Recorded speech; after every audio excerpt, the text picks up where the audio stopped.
Hello everyone and welcome back to Milo Farms.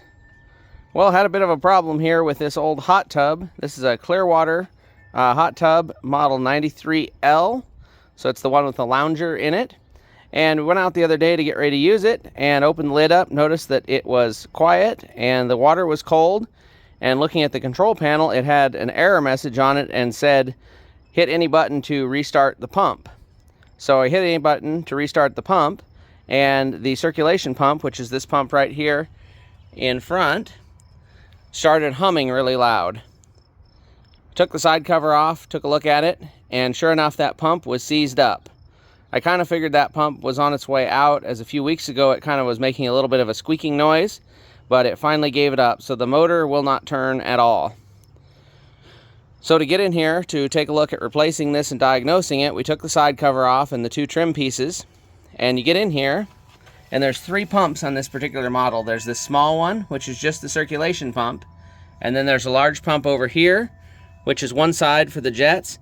And then in the same place on the other corner, right through there to the opposite corner, is the other larger pump for the other side of the jets. So both those are working properly, but this is the pump that runs 24/7 and also serves the heater. And this is the one that finally died after about 7 years. So I went ahead and jumped online to look for a new pump. Could not find this exact same pump, but found kind of a universal spa pump with all the same ratings and all the same sizes on the inlet and outlet. The pump I found was dual voltage, so it could do 115 or 230. This one is set up for 230, so we'll go ahead and make sure that the new pump is all set up for 230, and then we'll go ahead with the swap out. So here's the new pump I was able to find.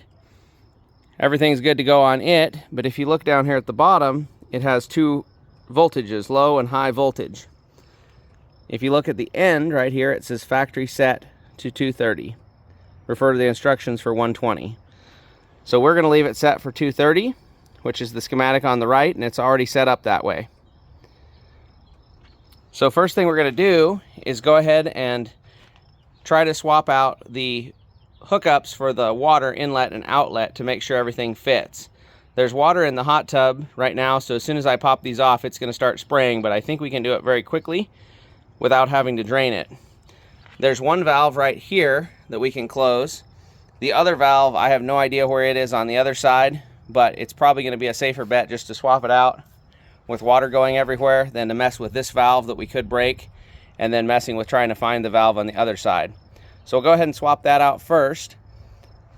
So we'll loosen up the mounting plate on this motor, slide it to the side, and then we'll pop the new motor in its place. Make sure everything fits. Then we'll do the wiring. Alright, so we're all undone except for the power cord, and I can't really see in the power cord the way it's positioned here where it hooks in. So we'll get that once the pump is out. So we're going to go ahead and do this pretty quickly. We're going to undo both the fittings, pop out the old pump, and pop the new one straight in there and hook them back up before we lose a bunch of water everywhere. So there is going to be some water once we're done on the ground. So there's the end of the pump where the wires are. I'll go ahead and undo this ground wire, and then we're going to pull off the black and the white wires right here that just have those spade connectors. So there's the new pump all hooked up. The grounding lug is all hooked back on. Everything's wired up. No leaks so far. We're going to go ahead and turn it back on and make sure it all works. And if everything's good, we'll put the base underneath it and bolt it down. So there it is, all back in and running. You can see the water is circulating. I need to clean out whatever that is caught in that little waterfall. But everything's running again and it's starting to heat. So we'll go ahead and get the chemicals rebalanced and everything there and all ready to go. Last thing I need to do is turn the power back off and go ahead and remount the 4 bolts on the base there, and then it'll all be done.